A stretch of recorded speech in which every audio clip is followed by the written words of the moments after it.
nagpapakumpleto ng umaga mo? Wow, that's a good question because lahat dito sasagot ng yes, oo, talaga. Pero alam niyo po ba na marami talagang uses ang coffee, di ba, Mare? That's right, Lynn. Alam mo, offhand, nakakaisip ko siguro mga 4 or 5. 4 or 5? Yes. Aba, kailangan yata mag-challenge tayo rito kasi ako nakakaisip ako ng 3. Since 3, uumpisahan ko na, Mare. Sige, ikaw muna. Anong sa'yo?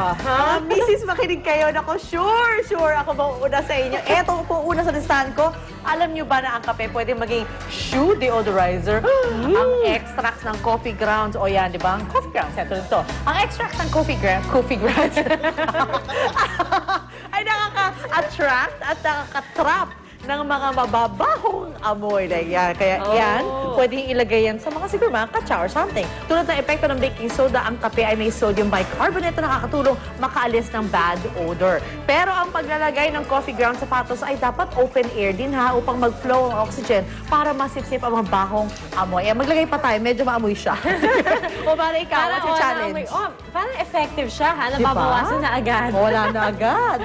Pero eto, Lynn, ha? Kung sa'yo, shoes, gagawin mong mabango? Wala yan. Very simple, very basic lang yan. Eto, meron akong different coffee suggestion. Sige nga. Ang kape, pwedeng pang-dye ng jeans, ha? Para magmukha siyang vintage o makaluma. Ibababad nyo lang po yan, yung isang lumang maong na pantalon tulad nito. From back when I was 12 years old. Ilalagay niyo lang po yung buong pantalon sa isang planggana na may mainit na tubig. Siyempre, may halong kape na to. Yan, 20 ounces of ground coffee.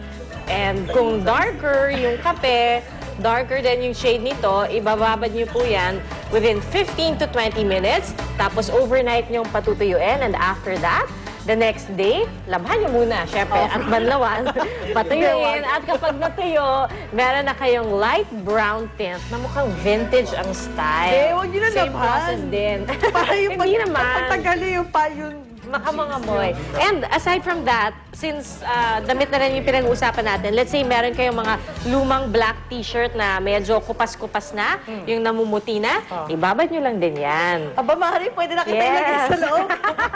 Hindi pa naman namumuti yung damit ko. Naka-black ka rin eh. Uy, pero eto na. Eto naman, para sa mga smoker, alam nyo ba, ang kape, pwede rin panlinis ng ashtray. Alam mo yan, Mari?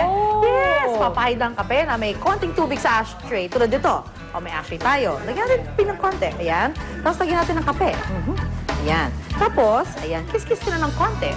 Hindi lang po dumi ang matatanggal, pati po ang amoy na galing sa iyong ashtray ay matatanggal. O, di ba? Voila. O, di ba? Malinis-linis na siya. Siguro give me mga 2 more minutes. Pero since wala tayong oras, meron pang iba ipapakita ka sa akin daw, Mare. O, di ba? May kape. Yes, smells good.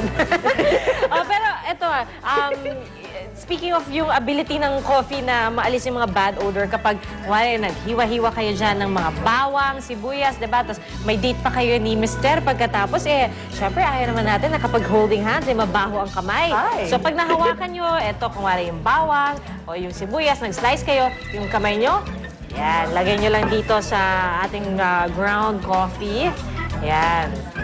Okay? Tapos, kikis-kisin lang yan. Yan, kikis-kisin. Okay? Tapos, bango na. Pero don't forget, kailangan tanggalin. Yan, konting manicure lang po. Tanggalin na yung coffee sa kuko. May yung polish ka na, Mare. Yes. At ito pa, sa mga mahilig bumili ng pabango at magpabango, eto, check na kung alam nyo yung gamit ng coffee. Pantanggal ng residue ng pabango sa inyong mga ilong. Wala ka naman residue. Wala ko, pero ang caffeine aroma ng kape ay siyang makakapag-refresh ng ating pangamoy. Sa bawat pagpili ng pabango, umamoy muna ng coffee bean upang hindi naghahalo-halo yung mga pabango sa ating mga ilong. At ito yung makakatulong din upang hindi marito yung ating pangamoy kung anong pabango ang ating mapipili. Like for example, pumunta ka sa mall, bibili ka ng pabango, magdala ka siguro ng mga isang handful lang, no? Pwede na, 1 handful. So you're like, excuse me, bibili lang ng pabango. Yan, spray mo siya, diba? Lagay mo siya sa plastic siguro para hindi na ba hawak-hawak, di ba? Pag nagsha-shopping kayo. Spray, tapos ito. Next. Wala na. Next. Wala. Nawala yung amoy. Okay, may habol pa ako. May habol ka ba? Meron. Ano? Ito, I'm sure hindi mo to naisip. Oh. Ako na nakaisip nito. Actually, Go. latest discovery to. Oh. Ang kape, pwedeng inumin. Pwede. Uy, pero alam nyo ba? Ito classic. Alam ko ito, hindi nyo pa ito naiisip also. Alam nyo ba na ang kape pwedeng pantaboy ng langgam? Oo, talaga? Wow. Ano? Inumin ko na lang. At to.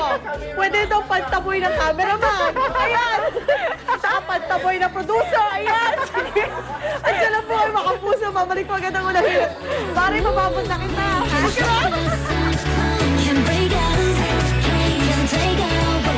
Maraming salamat sa aming sponsors, Ultra Mega Supermarket, Sir George Salon, Hanabishi Appliances,